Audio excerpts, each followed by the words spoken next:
I'm Richard Watson. I'm the vicar of St Saviour's Church in St Albans.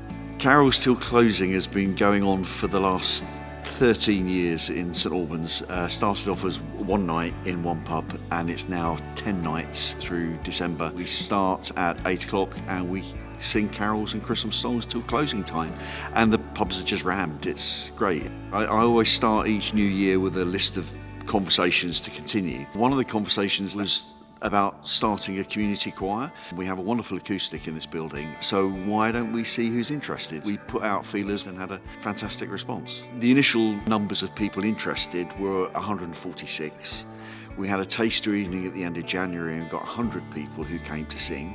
The new term will begin next week and we'll see who comes, but it's looking like a viable choir.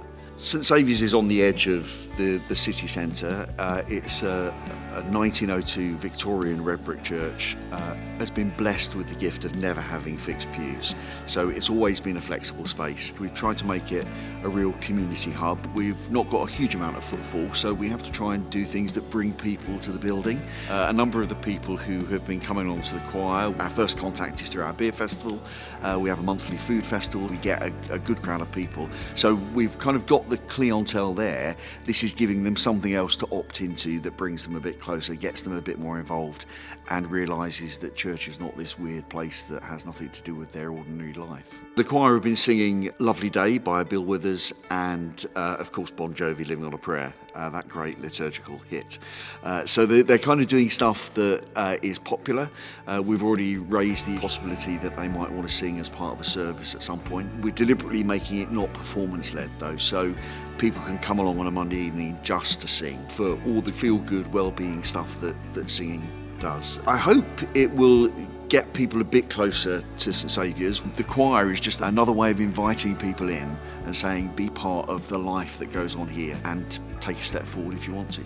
The DNA of the building is that we are part of the community. We're here for the community, not just the worshipping community, but those who live around and work in this place. We've learned a lot of lessons over the years. The first beer festival we did, we had about 1,600 people through the doors. They all left saying, we didn't know this church was here. We didn't know it was so big. We didn't know it was so beautiful.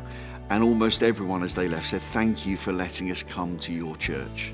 And that, of course, rang so many alarm bells. When did this become our church and not their church? There's been a shift in the culture of society that assumes that the church is not for them, and we have to take responsibility for changing that perception. The thing I love is when people say, St Saviour's is our church. Even if we don't see them on Sunday, that's good for me. That's really good. It's the beginnings of something different and a new possibility and a new future.